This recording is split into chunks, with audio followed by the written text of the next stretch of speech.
Hi, I'm John Ficarra. Welcome to Ficarra Classic, and now it's time to tell you the story of the 2008, the 2904. Now, if you haven't watched the first one in 2007, I'll put in a link in the description below. There you'll find an explanation of what the 2904 is and what cannonballing is, so we don't have to go into that right now. We could just get right into the 2904 of 2008. Now, why did I do a second cannonball? Good question. There was no reason to do it. 2007 was done as an experiment to see if we could go the 2,904 miles from New York to San Francisco for $2,904, car, tolls, tickets, everything included. And we did it. 3 cars made it. We had a great time. We did it in 40 hours. We called it a success. And I thought, my experiment's done. My lifelong ambition to cannonball is done. That'll be it. Well, it wasn't it, obviously. What happened was word got out. Now remember, this is before Facebook groups and Instagram and all the new social media that we have. I just posted on the old Facebook like, yeah, I did it. And a few car friends were like, oh, that's great. And people who aren't car friends were like, that's crazy. And that's was the end of it for quite a few months until a friend of mine, Jared, gave me a call, and he worked for Top Gear America. Top Gear wasn't in the United States then. It was 2007, 2008, and 2010, I think, is when Top Gear US, the television show, started. But they were kind of just testing the waters with a website called Top Gear America. And he was writing for it, and he knew the guys there, and he told them about what we had done. And they thought, like, hey, what if Top Gear went? And he called me up and go, what do you think? I said, that'd be great. Give Jeremy my number. But it wasn't Top Gear, the television show. So Hammond, May, and Clarkson, they didn't participate. So put that aside right now. Who did end up going on the run was Top Gear magazine. And I didn't know it at the time, but Top Gear magazine was one of the biggest magazines in the world, in dozens of countries and a dozen languages. It was everywhere. We just didn't have a lot of exposure to it in the United States. And they wanted to send one of their UK people over to do the run in conjunction with a couple of the guys from Top Gear America. And I thought, great, when? Are they coming? And he's like, well, they're not sure. And being in the film car business for a long time, I was used to a lot of non-committal people. So I'm like, you know what? If they decide to do it, we'll put together a run. And he said, well, you have to put together a run for them to do it. So it was a bit of a catch-22. And I said, listen, I'll put on a run. Just tell them that. So he did. And months went by. And I think he originally called me in like January or February of 2008. Months and months and months went by. I had kind of forgotten about it. And he gave me a call at the end of the summer. He's like, they're still thinking about it. When are you going to go? And last year we went in November. We'll go in November again. Months pass. It's beginning of October. And he calls me up and he goes, they want to go. What do you have planned? I'm like, okay. We're leaving November 8th. How about that? He's like, you have some teams? Sure we do. Of course we've got teams. We didn't have teams. So they started making plans on their side and still not committed that they were actually going to be there. But I had to make sure we had to do something. So very rapidly, and just sending out some emails, I'm like, we need to get a few cars for them to run against. I can't just have them run against me. So Creative Film Cars, we decided to have 2 teams, myself in one and my business partner in another. And then I called up Pierce Plam, my good friend who had won the year before. He agreed to come out. He was going to just pick up a car on Craigslist and he was going to drive. And then my friend Sergio, who eventually would make the website for the 2904, he said he wanted to go. I'm like, okay, well, there's 5 cars. That should be good. And we had a couple other people say they wanted to go and they never went, but we ended up with 5 cars. 2 weeks before we had to leave, they finally said, yeah, we're coming. So it took me 2 weeks. I said, we got to go get a car. So what car did we get? As a film car guy, I know that some of the best cars you can get as for the money are old police cars. And the 2 big cars at that point were the Caprice Classic 9C1 police package and the Ford Crown Vic, of course. And those 2 cars were always dynamite. You could get them for like $1,000. They were designed to go at high speeds. They had a few hundred horsepower. They were comfortable. They were big. And it was a huge contrast to the year before where we ran a Subaru Loyale with 90 horsepower, which I did not want to do again. This year was like, we're going for some horsepower, we're going for a fast car. So I selected the Caprice 9C1 and my partner selected the Crown Vic, and I got a 96 and he got a 96, and they were both 96s. Both the cars, I think $1,300 we got from our usual supplier of old film cars. Mine was a File Marshal car. His was, I think, a cop car. You know, I always do things theatrically, so I was like, what can we dress it as? And I'm like, you know what, let's look to the Cannonball Run. What can we do with it? So I looked at the Cannonball Run 2. Not a great movie, but they drove a military limousine. I'm like, I'm going to do mine military style. So I had it painted olive green, stars on the doors, the 2904 number on the back as its registration number, and no license plate because there wasn't time to get plates. So it was only the little registration tag, I think from New Jersey where we picked it up. No license plates on it all, just a star on the back. You know, there was a one-star general driving it or something like that. The other car was dressed up like a New York City taxi cab, which it looked perfect. We had our taxi guy dress it after we had it painted yellow. Both of them got painted, I think we got it all done maybe within 4 days before we left, because the paint was literally still wet when we left. It was so wet that any rock that hit the front took big chunks out of the front of both of the cars. But they looked the business, and we got them done just in time. The Top Gear guys literally didn't commit to coming until about 48 hours before we left. The story goes that Dan, who was the writer from the UK, got a call while he was at a pub, and they're like, you need to get on a plane and head to the United States in the next 24 hours. He's like, to do what? They're like, you're going cannonballing. He's like, okay. So they put him on a plane. They got a photographer, Daniel, and they got two of the guys from Top Gear America, Chris and Ben, and they were going to be blogging in the back. And this is early blogging. Like, this is blogging for you kids out there. It used to be the way you got most of your information before Facebook groups and everything else took off. So they were going to be in the back with some kind of rudimentary setup, live blogging their crossing of the US. So we had to find them a car. I got them something really quick. It was dreadful. Another Caprice Classic 9C1, a 95, I believe. It was not in good shape. There was no time to prep it. It had a huge hole the size of your head in the floor. The driver's seat was loose. It was a mess. Parsippany, New Jersey is where it was from, and the Parsippany police was down the side of it. And they had just literally just kind of spray painted over the name. That was it. That was the preparation for the car. They just kind of sprayed over 911, and that way they could sell it. And that was the whole that's the way they ran it. They ran it with Parsippany police on the side, roughly. So that was delivered to them. They got into town 24 hours before we left, maybe about 48, 24 hours. They immediately took the car to a 24-hour taxi repair place. Now in New York, the taxi cabs run 24 hours a day, so they have these great shops in New York that work on primarily just taxi cabs. So they got all the parts you need for Crown Vics, all the parts you need for Caprice Classics at that time, and they just rolled it in there like, we need help. They went through it, I think overnight. They worked on it like 2 or 3 in the morning. Next morning it was done. And they're gonna run it across the United States. They were very brave men, for sure. Pierce flew out. He bought a 2000 Buick Regal with the venerable 3800 V6 in it. I had to have a leather interior. Pierce insisted on leather interior. He picked that up for $1,000 or something like that. And Sergio and his partner, they drove a 95 Honda Accord. They found somewhere in Brooklyn. I still don't want to know where that car came from. All 5 cars are ready. The teams are ready. It was me and my brother Tom who flew out. Now, we all kind of tried to get military garb. I had my dad's Vietnam era field jacket from when he was in the Green Berets and a little cap, and got my hair cut short and the glasses. My brother was an actual captain in the Army at the time. And we had our good friend Jason in the back. So he's freshly wed, out of work, because, and this is to give a little bit of context, this was the time of the Great Recession. The entire US economy tanked in 2007, 2008. People were out of work.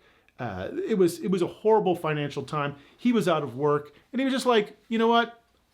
Why the heck not? It was somebody I could find to jump in a car and drive across the country. And Jason was fantastic. also Australian. And who doesn't want Crocodile Dundee in their car, right? So Jason's in the car with me. Pierce joins up with Scotty P, one of my great friends from out in San Francisco. They're a great team. My business partner gets his girlfriend who ran with her girlfriends the previous year in the wood burner. So like that's all of us. It's a pretty good crew. We show up in the morning, November 8th, in Dumbo, which is area of Brooklyn underneath the Manhattan and Brooklyn bridges where we took photographs the year before. Photographed the whole thing, we documented it. They started live blogging. And this was really interesting. This is where we got in contact with John Harrison. Now, John Harrison did the original Cannonball in 1979. And he reached out to us. We're like, who is this guy? He starts running on the blog. We're like, what? What is going on? And this would be the beginning of a long friendship with John. He's a great friend of mine now. He became the Grand Marshal of every 2904 afterwards. So this is where we met John Harrison. He found us on the Top Gear America blog. And we were like, okay, it's time to set off. Now, the first year we did this in 2007, we left from Brooklyn. I decided in 2008 we were going to leave from the Red Ball Garage. That's from where all of the original Cannonballs left until the final year when they left from Darien, Connecticut. So we went into Manhattan with our wretched old cars, and I made everybody envelopes that they had to get stamped at the Red Ball Garage. Now, the Red Ball guys have no idea of the history of this place. They don't know what cannonballing is. They don't know what we're asking. I walk in, give them an explanation. I say, hey, will you stamp this? Because we're going to drive across the country. You know, it's New York, so I'm sure people come in and ask for the weirdest things. But they're like, oh, yeah, sure, fine, whatever, right? So, bam. That was our starting. We clocked in, jumped in the car, and we took off. Now, preparation on all these cars, again, happened quickly. The night before, we wanted to put in a fuel cell in our car, which would eventually be called the General because of obvious reasons. We got a 22-gallon fuel cell that we put in the back. We plumbed it the night before. We got a fuel pump, and it just filled the main tank so you could use the main tank's fuel gauge. It was a pretty simple setup. Other people were also working all through the night. The taxi was getting prepped. The other thing that was kind of interesting is Pierce brought out what he opens a box up and he's all like, you mind if I put these on the car? I'm like, what are those? He goes, they're parking sensors. I'm like, parking sensors? What do you need parking sensors for? He goes, well, I'm driving in New York. I don't want to have a bad parking experience. I'm like, what are parking sensors? They were essentially laser jammers. They were selling as parking sensors. And I'm like, how does that fit in the budget? And he's like, well, they're not permanently attached to the car. So we went back and forth.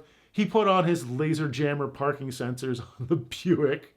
And he had a radar detector. We didn't have a radar detector. I've never used in all of my runs radar detectors. Hate them. They're annoying, distracting. But he got his car geared up. And the other cars ran pretty stock, I think, as well. But we had our fuel cell. Now, this was the first time I'd ever run a fuel cell in a street car. And it was pretty rapid install. So we drive out of Manhattan. We get into New Jersey. We finally get up to speed. And as we get up to speed, we're like, you taste something? Like, yeah, what is that? He's like, that's gas.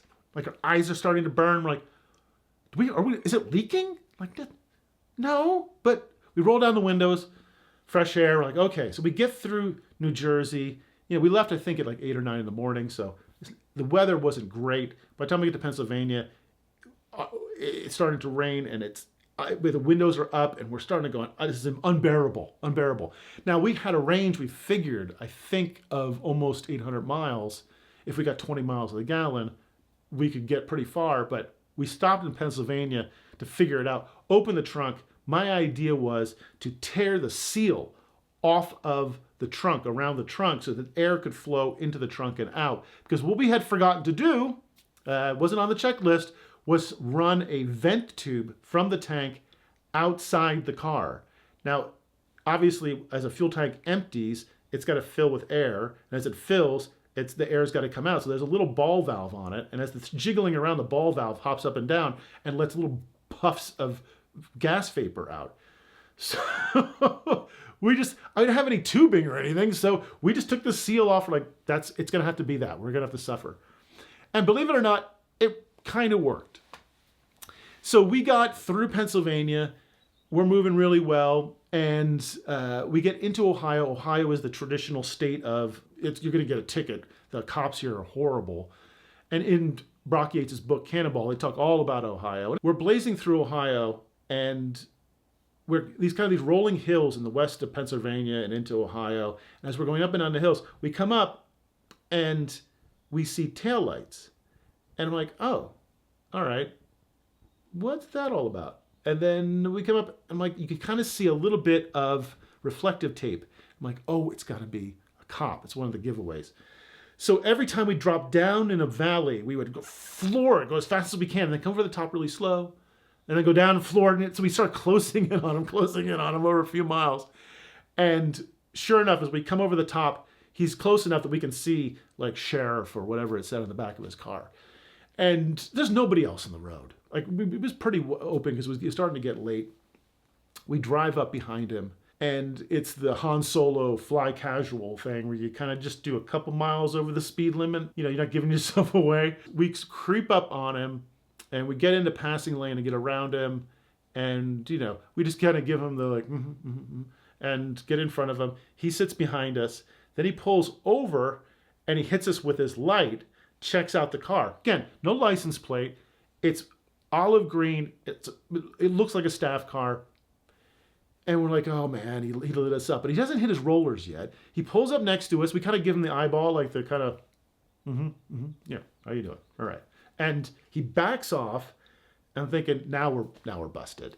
He pulls in right behind us, sits there for a good minute, which seemed like an hour, and then takes the next exit. And that was it. And I'm sure he got back to his office, was like, I got to tell you a story about this car. But he didn't want to deal with it. I'm like, sure, he was just like, I don't even want to know what that was. So the camouflage worked, I guess. We switched drivers, and Jason told me this story. Actually, just recently, he never told me this story before until I asked him when I told him I was going to shoot this video. He told me the story that apparently I went to sleep, Tom was asleep, he was driving, and he was coming around, he saw a truck swerve, and then he was coming around a car that was also swerving, and right in the middle of the lane is this huge buck that the truck had just hit this deer. The deer was all over the place, and he said he had this out-of-body experience where he thought we were all gonna die. You know, he's driving on the wrong side of the road anyway, so he gets swerved around it, cleared it, and came out the other side, and was just like sheet white, terrified. So much so that he didn't bother telling us for decades. Thanks, Jason. So I think we had one of our first fuel stops. Then we got into Indiana, and I think my brother was driving. Weather wasn't great, which is the reason we didn't set any records that year. As we came into Indiana, I was out. I took out my contact lenses, and I was like, I'm going to sleep. Well, there's an interchange there where 80 goes across, and the 90 kind of peels up towards Chicago. And it can be a little confusing, I guess, if you're driving and you haven't been that way before. And again, we're running on our little TomTom. And you know, for you guys, TomTom is like a Garmin from the old days. Apparently it got confused, or they got confused. And I wake up with the two of them in the front seat arguing. And I'm like, what is going on? I wake up, I can't really see. I'm like, what are you guys doing? I look out the front window, and there's Chicago. We are going the wrong way. Absolutely, we're going north. And I'm like, what are you doing? Got to figure this out now. Luckily, I had brought a real physical map with me because, you know, I think I had a flip phone at the time. We didn't have the phones we have nowadays where we can kind of navigate. So I was like, well, we figured out we could drive across Illinois and then kind of dip down back to 80. Easily lost 40, 45 minutes with that transfer. But things happen. I mean, it was raining. It wasn't great weather, you know, and obviously people are starting to get tired. And we figured, hey, we got this, right? We got it now. We'll just stay on 80. Everything will be fine. We got as far as, I think, Wyoming before we got a ticket. I was kind of in the back seat, and I'm looking at the back. I'm like, those look like cop headlights. And at night, when you're in the middle of nowhere, that's usually who it is. They came up on us. Tom slows down. They pull us over, and again, no license plate. I've got a New York driver's license. My brother's got a California driver's license. I don't even know what license Jason had. And I'm in the back. with no seatbelt on, and he starts giving us, he's like, he's not buying the whole act. He's like, what are you doing? What's going on? Luckily, I brought one of my Creative Film Cars business cards with me, and I told him we had built this car for a film shoot in California, but we couldn't have time to ship it, so we're driving it out to the West Coast. And he's like, okay, that makes sense. But he gave me a ticket for not having my seatbelt on in the back. I don't think he gave us a speeding ticket. I think he gave me a ticket for my seatbelt. So I think that was like $120 or something like that. Now it's time to really finish the drive, because once you're through Wyoming, then you're on the back side of the country and you really start opening up the car. And we were doing really well. Now, weather, like I said, wasn't great. There was a big storm coming in from the West Coast, and it looked like it was going to snow around Reno and through Nevada and maybe through Utah. So we were going to brave it. I had brand new tires. I bought, of course, General tires for the General, and they worked out great. We decided to stay on 80, as did most of the teams, except for Pierce and Scotty in the Flying Hellfish. They decided to take the southern route, which is about 100 miles longer, to beat the snow. So they go down towards 40. So they're cutting down all the way through, and they're going to go across Arizona and New Mexico, and they're going to go up the center of California. That's their big secret weapon, is they're going to beat us by, even though they're going to go farther, they're not going to hit the weather. Well, it did torrentially rain. In fact, it was an amazing, one of my favorite bits of driving. I took over from Tom after the ticket in Wyoming, so I got to drive us down into Salt Lake City, which is a great road, and you're just whipping through, and it is raining, it is chucking down rain.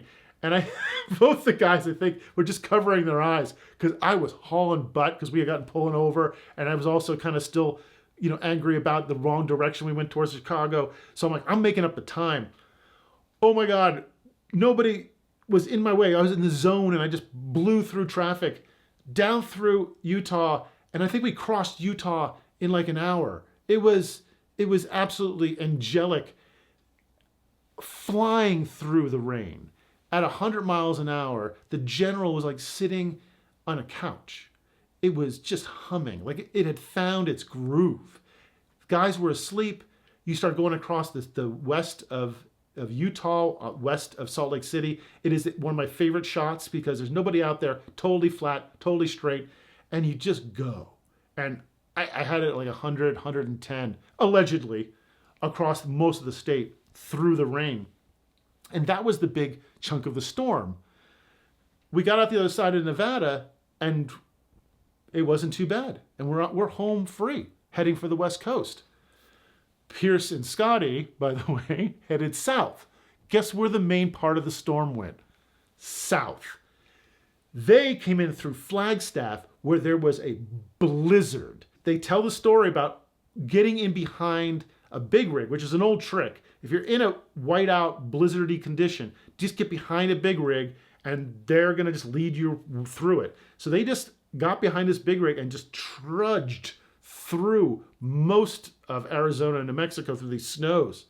And they got completely hosed. And I felt so bad for them. And of course, we're texting back and forth, taunting each other. But they got the snow. We didn't. We ended up getting into California. We did it in 38 hours and 41 minutes, which was, for the 2904, the new record. And I think we only stopped about 5 times, which is really where we saved our time. It obviously would have been in the 37s easily if we hadn't taken the detour, if we didn't have weather. It's always the ifs, we talk about when we get there. Because the ultimate goal of these early runs was to get an 80 mile an hour average, which would put us in at 36 hours. And we were always looking, we were like, that was what we wanted to do. Nowadays, everybody's doing it very quickly. And again, remember, the 2904 is 100 miles farther than the distance between the Red Ball and Redondo Beach. It's actually a longer distance than the original Cannonball. So getting to 36 hours was the challenge. But we got 38 and change. I was happy with that. Pierce and the guys pull in, and then the taxi pulls in. The taxi, by the way, had their own issues. They didn't get their heater working until, I think, Ohio, and it was cold. Apparently one of them was under the dash with a screwdriver until it broke free, but up to then they were just huddling for warmth inside of it.